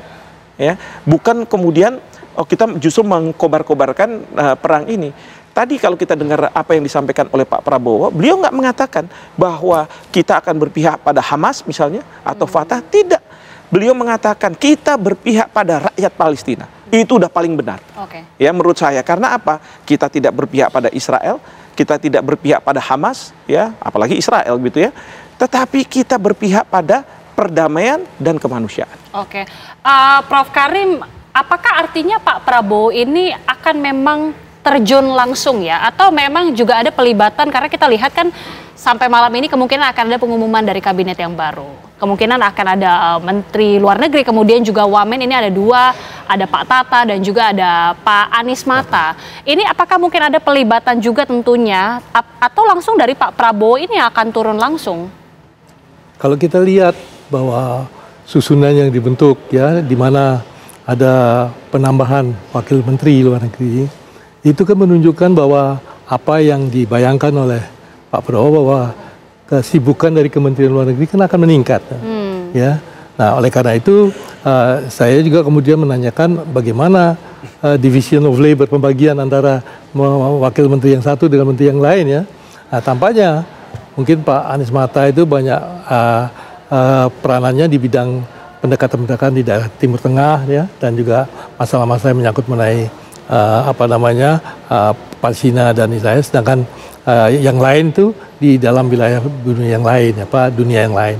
Tapi saya melihat bahwa tentunya penyelesaian mengenai masalah sengketa Palestina ini tidak bisa lagi rutin seperti dulu. Tidak bisa rutin dengan menyusun draft-draft resolusi, tapi harus maju dengan beberapa alternatif mengenai jalan keluar terhadap problem yang ada. Ya, sekarang kan begini. Masing-masing pihak tidak ada kepastian mengenai bagaimana dia bisa negara aman, ya. Jadi kita lihat juga Palestina menghadapi ketidakamanan dari hari ke hari, demikian juga Israel juga selalu takut mendapatkan bom dari mana-mana.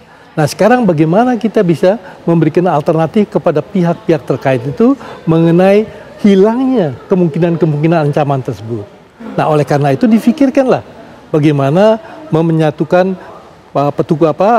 pihak-pihak yang berkait. Bagaimana sekarang kita melihat Palestina untuk mendapatkan jalan keluar itu kalau dia sendiri tidak bersatu. Ya, kita Indonesia dulu bisa memperoleh kemerdekaan dari Belanda itu kenapa? Karena Indonesia dari Sabang sampai Merauke jadi satu kan. Indonesia kesatuannya Indonesia. Tapi kalau mereka kan yang satu, yang di daerah tepi barat itu Fatah, yang di daerah Gaza itu Hamas, ya. Ini merupakan suatu tantangan ya untuk penyelesaiannya dengan mempersatukan mereka. Ya, jadi sekarang kan Cina sudah aktif untuk menyelesaikan itu. Nah, sekarang tinggal bagaimana menggabungkan antara satunya Palestina dengan satunya Israel itu.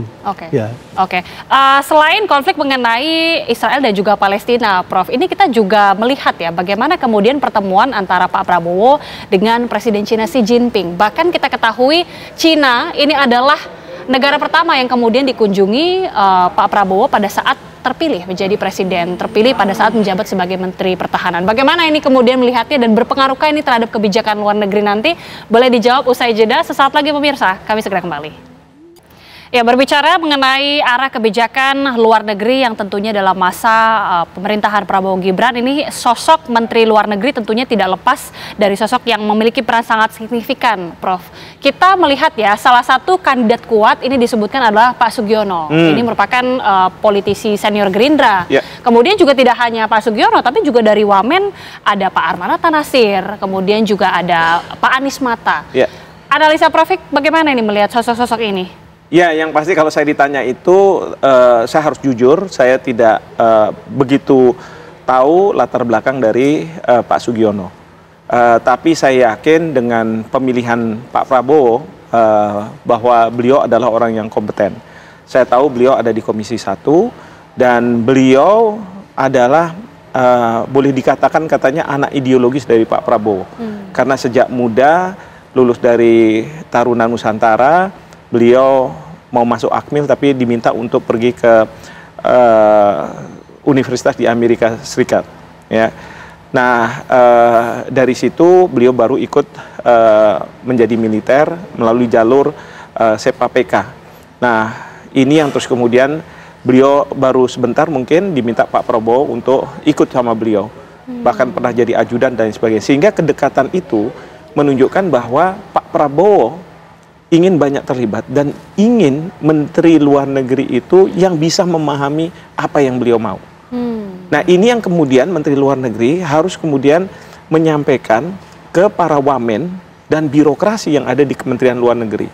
Nah, wamen yang dipilih adalah Pak Anies Mata, ya Pak Anies Mata yang memang paham tentang isu-isu Timur Tengah. Sementara di sisi lain Pak Armanata Nasir, beliau adalah diplomat senior yang sudah berkiprah di Kementerian Luar Negeri dan menduduki jabatan-jabatan sebagai diplomat sampai 2 kali menjadi duta besar bilateral di Prancis dan kemudian multilateral di Perserikatan Bangsa-Bangsa. Jadi beliau juga sangat paham. Nah, sekarang 2 orang ini sangat-sangat krusial karena arahan dari Pak Menteri mungkin begitu, itu harus kemudian bisa kedua orang ini terjemahkan. Yang penting adalah jangan sampai ada konflik di antara mereka. Karena Pak Prabowo selalu menekankan bahwa ini kita harus satu. Tidak boleh ada pemikiran-pemikiran lain. Kalau saya, kebetulan saya sekarang menjabat di sebagai rektor di Universitas Jenderal Ahmad Yani yang punya TNI Angkatan Darat. Kalau di lingkungan TNI, biasa kita berdebat. Tapi sekali keputusan diambil, maka kita harus mendukung itu dan kita harus bisa mengamankan keputusan itu. Nah, inilah yang saya rasa nantinya figur Pak Sugiono yang dibantu oleh Pak Anies Mata dan Pak Tata.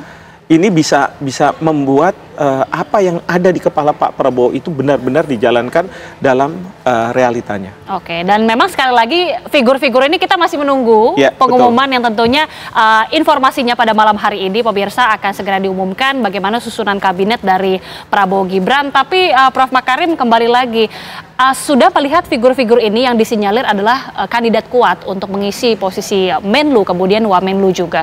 Tapi bagaimana kemudian melihat seberapa signifikan posisi-posisi ini di dalam pemerintahan Prabowo Gibran khususnya untuk kebijakan luar negeri sendiri? Kalau kita melihat ya bahwa peningkatan personel di satu kementerian itu kan memberi indikasi bahwa akan terjadi peningkatan pekerjaan yang akan ditangani oleh kementerian tersebut. Nah, kalau kita melihat misalnya Pak Sugiono, saya mendapat informasi beliau itu adalah termasuk pimpinan Gerindra, jadi tangan kanan daripada Pak Prabowo. Jadi akses beliau dengan Pak Prabowo itu sangat dekat. Jadi dengan demikian itu isu-isu luar negeri jika kemudian berkembang itu membutuhkan konsultasi yang cepat dan respons yang cepat dari kepala negara. Ya, nah itu bisa akan diperoleh oleh Pak Sugiono. Kedua, Pak Sugiono itu adalah bekas anggota dari Komisi 1, ya, jadi komisi yang menangani masalah-masalah politik luar negeri, ya. Jadi dengan demikian Pak Sugiono ini sudah paham mengenai masalah-masalah yang sering ditangani oleh Bu Retno karena dia sebagai anggota parlemen, Bu Retno sebagai menteri, ya. Jadi beliau. Dan yang ketiga, beliau ini didampingi oleh 2 wakil menteri yang kuat, ya. Kalau kita lihat Pak Anies Mata itu kan bekas pimpinan partai, juga pernah aktif juga di beliau dikenal mempunyai kedalaman di masalah-masalah yang menyangkut mengenai Islam dan juga negara-negara Islam dan juga dengan negara wilayah Timur Tengah tadi, ya. Jadi kemudian bisa dikatakan bahwa Pak Prabowo itu dapat backup kuat mengenai hal-hal yang menyangkut mengenai Timur Tengah itu dari Wakil Menteri Luar Negeri yang kuat. Di samping itu, Pak Armanata Nasir itu dulu pernah duta besar di Paris ya, Pak Prancis ya, yang mengetahui masalah-masalah Eropa secara luas ya, dan juga di New York, ya PBB. Nah di PBB itu kan segala urusan muncul di PBB ya. Nah oleh karena itu diharapkan bahwa Pak Nasir itu bisa memberikan backup yang luas mengenai daerah-daerah Eropa maupun di Amerika tadi. Jadi saya rasa tim yang ada ini akan menaruh harapan ya buat orang-orang yang meneliti masalah politik luar negeri Indonesia ya, karena dengan kuatnya Kementerian Luar Negeri itu dan siap juga dengan alternatif gagasan ya, maka kita mungkin bisa aktif secara langsung melibatkan Indonesia sebagai negara yang bisa aktif di dalam percaturan internasional. Yang penting juga kita ya, saya lihat chemistry antara Menlu dengan Wamennya ya, karena mungkin mereka juga baru saling kenal begitu ya. Lalu chemistry antara pimpinan Menlu dengan Wamenlu dengan birokrasinya. Kalau Pak Armanata sudah terbiasa dengan teman-teman yang ada di sana, tetapi untuk Pak Anies Mata mungkin belum, jadi perlu ada chemistry yang dibangun. Demikian juga dengan tentunya Pak Sugiono, ini juga penting. Sehingga birokrasi itu 3 fungsinya. Pertama, memastikan kebijakan yang selama ini dijalankan itu tidak keluar dari rel. Ya, misalnya terkait dengan isu 9 garis putus di mana perairan Natuna kita, ZEE kita itu terkena. Tapi kan kita selalu mengatakan bahwa kita nggak mengakui itu 9 garis putus. Demikian juga Cina juga tidak mengakui zona ekonomi eksklusif. Jadi kebijakan seperti itu harus dijaga. Yang kedua adalah dari birokrasi ini sebenarnya mereka akan mendapatkan arahan lalu mencoba untuk menerjemahkan dalam bentuk diplomasinya seperti apa. Ini yang penting juga. Dan yang terakhir adalah tentu para diplomat ini mereka biasanya sebelum Pak Prabowo mungkin menyampaikan pidato atau misalnya bertemu itu menyiapkan segala sesuatunya. Nah ini juga penting. Oleh karena itu chemistry di antara mereka itu sangat-sangat penting sekali. Politik luar negeri dan juga kebijakan luar negeri dalam masa pemerintahan Prabowo Subianto dan juga Gibran Rakabuming Raka ini tentunya akan segera kita pantau karena memang pengumuman untuk susunan kabinet itu juga akan dilakukan pada malam hari ini. Pemirsa, kami ajak Anda untuk melihat langsung. Inilah dia suasana terkini. Ya, sesuai jadwal tentunya ini menjelang pukul 19 waktu Indonesia Barat. Presiden terpilih Prabowo Subianto ini sudah mulai menerima perwakilan tamu negara dari negara-negara sahabat pemirsa. Ini memang sesuai jadwal akan dilakukan secara bertahap tentunya. Para tamu negara ini akan mulai berdatangan ke istana. Kemudian juga nanti akan ada rangkaian-rangkaian kegiatan yang dilakukan. Bahkan nanti akan ada makan malam bersama yang dilakukan oleh Prabowo Subianto, Gibran Rakabuming Raka dan juga sejumlah delegasi dari negara sahabat. Kita akan tentunya sangat memantau bagaimana agenda pada hari ini pemirsa. Sementara itu jika dapat kami informasikan bahwa jika berdasarkan keterangan ataupun laporan dari rekan kami Haidar Faisal bahwa pada malam hari ini nanti juga Pak Prabowo bersama Gibran Rakabuming Raka ini nanti akan menerima tamu, ada sejumlah negara-negara sahabat dan juga delegasi yang akan ikut di dalam jamuan makan malam dan juga ada sejumlah tamu VVIP lainnya dan nanti tentunya akan bergabung tentunya dari susunan jajaran kabinet yang informasinya akan diumumkan pada malam hari ini. Jadi kita akan lihat bersama, tapi sekali lagi terima kasih Prof. Hikmanto, terima kasih Prof. Makarim sudah bergabung bersama kami tentunya di program khusus. Dan pemirsa tetaplah bersama kami, program khusus Prabowo Gibran menuju Istana akan segera kembali.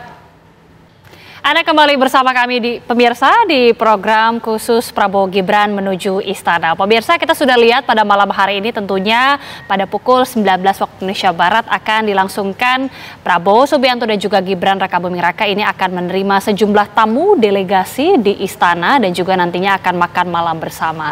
Dan tidak hanya itu pemirsa, namun juga pada malam hari ini akan diinformasikan dan juga diumumkan bagaimana kemudian susunan dari kabinet dari pemerintahan Prabowo Subianto dan juga Gibran Rakabuming Raka. Dan pemirsa, sebelumnya juga kami sudah hadirkan tentunya informasi untuk Anda bahwa sudah ada sejumlah tamu delegasi yang sudah datang ke Istana dan juga tadi sudah disambut langsung oleh Prabowo Subianto.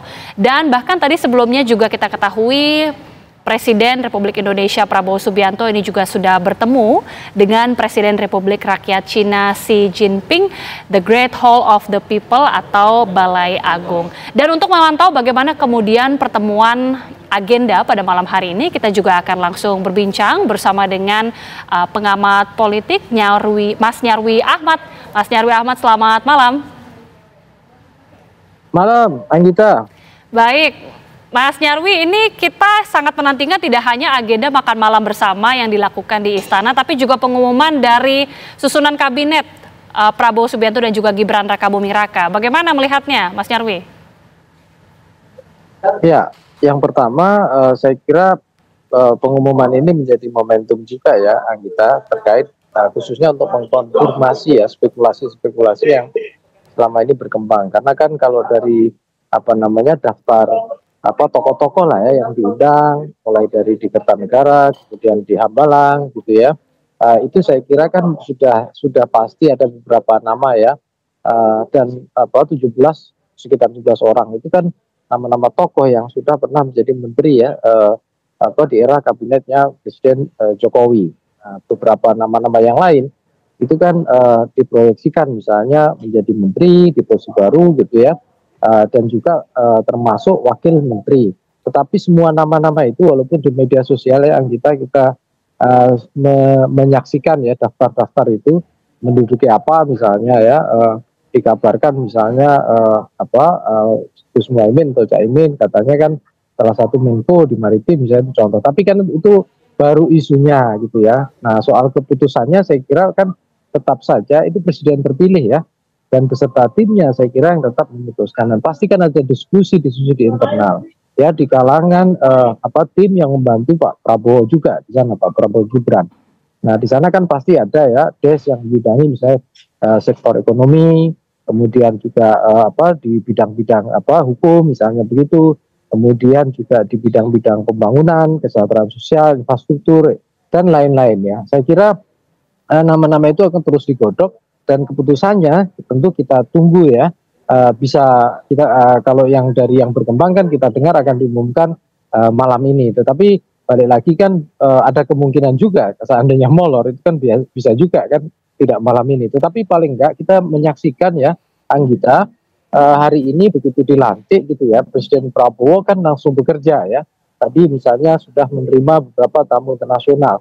Yang saya kira itu wajar karena kan juga ketika dilantik gitu ya, para tokoh-tokoh perwakilan dari negara-negara sahabat yang itu lebih dari 25 kalau tidak salah itu kan mengirimkan undangan, mengirimkan utusan untuk menghadiri pelantikan, sekaligus juga bahkan ada pesan-pesan khusus yang disampaikan karena kita kan menyangkut ya positioning Indonesia gitu, baik dalam misalnya G20 gitu ya, termasuk juga dalam kerjasama ekonomi dan juga posisinya di geopolitik di Asia dan Asia Pasifik dan yang lain, itu saya kira sangat krusial. Dan Pak Prabowo ini kan tipikal kalau kita lihat ya, salah satu presiden yang tidak hanya concern gitu pada politik domestik ya, terkait agenda-agenda pembangunan, pemberdayaan manusia, SDM dan lain-lain yang sudah sering disampaikan beliau gitu, termasuk yang disampaikan di tiap masa kampanye dan terakhir-terakhir dalam berbagai acara itu undangan, tetapi kan juga sangat concern pada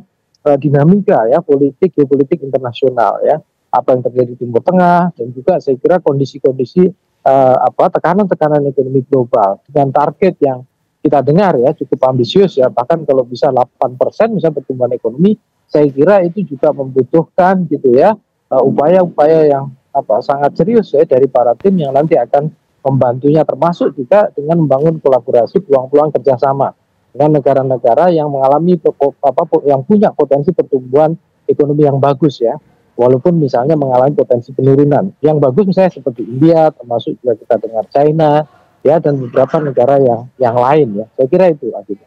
Oke, Mas Nyarwi, apakah ini mungkin artinya masih ada nama-nama yang juga hingga detik-detik atau menit-menit menjelang pengumuman ini masih terus digodok, atau memang kalau pandangan Mas Nyarwi yang sudah kemarin menjalani pembekalan ini sudah firm, sudah fix ini akan langsung diumumkan pada malam hari ini?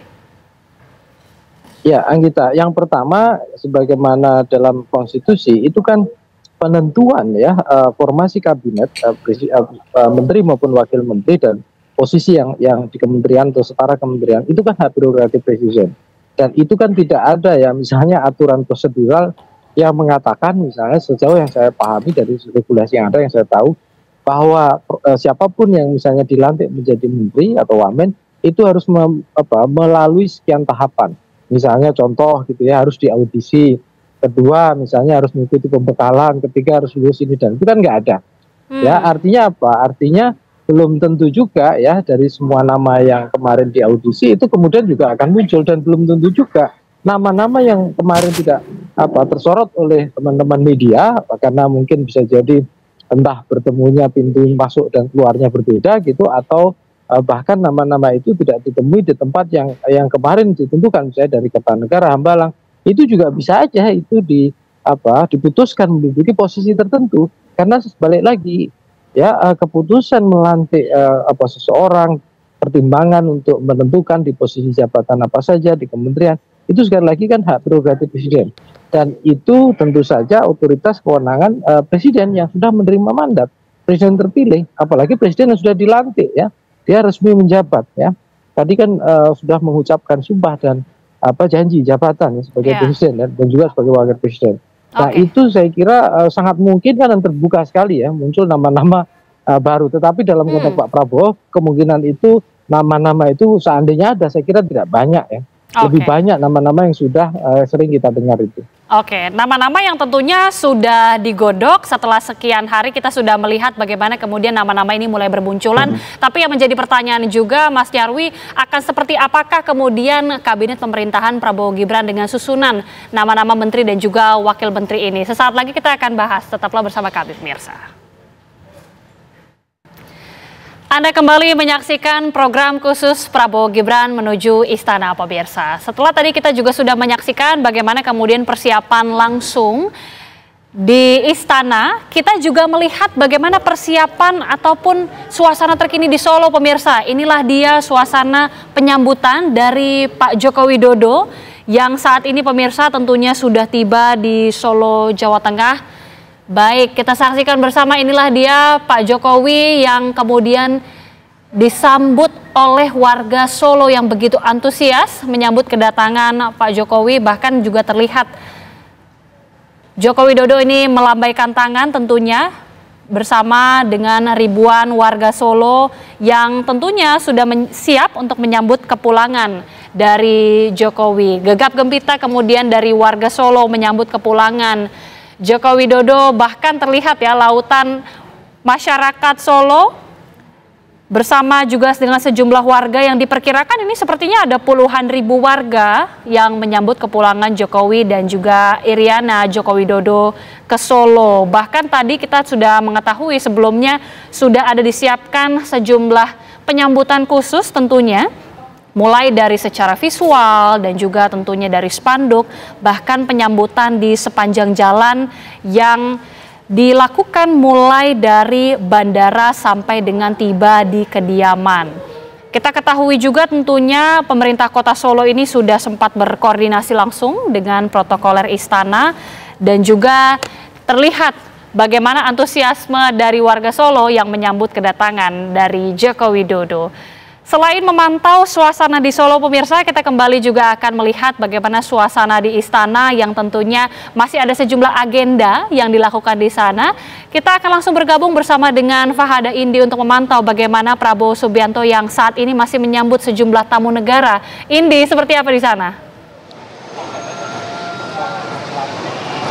Ya, betul sekali Agita dan juga pemirsa, memang sejak sore hari tadi Presiden Prabowo Subianto ini menyambut sejumlah tamu kenegaraan, yakni tepatnya di Istana Negara Jakarta. Selain menyambut para tamu negara itu, Presiden Prabowo Subianto juga melakukan pertemuan bilateral dengan sejumlah pimpinan negara tersebut. Nah, saat ini kondisinya kami mengabarkan langsung dari Istana Negara Jakarta, memang sesaat lagi ini akan digelar jamuan makan malam yang akan dijamu langsung oleh Presiden Prabowo Subianto, di mana kami sudah melihat sejumlah tamu ini, pihak-pihak atau orang-orang yang kemungkinan besar akan menjabat sebagai menteri di kabinet Prabowo Subianto nanti sudah mulai berdatangan di kawasan Istana Negara Jakarta. Jika berdasarkan keterangan dari pihak yang kami wawancarai baru saja datang ini, di antaranya tadi adalah yang sudah hadir ini Sekretaris Umum Muhammadiyah yakni Abdul Mukti, yang informasinya ini ia akan dijadikan atau didapuk oleh Presiden Prabowo sebagai Menteri Pendidikan Dasar dan Menengah. Tadi Abdul Mukti mengatakan bahwa untuk agenda gala dinner atau jamuan makan malam hari ini adalah akan digelar pada sekitar pukul 20 waktu Indonesia Barat, dan calon menteri di kabinet Prabowo Subianto ini diminta untuk datang menggunakan dress code atau pakaian yakni batik berwarna coklat.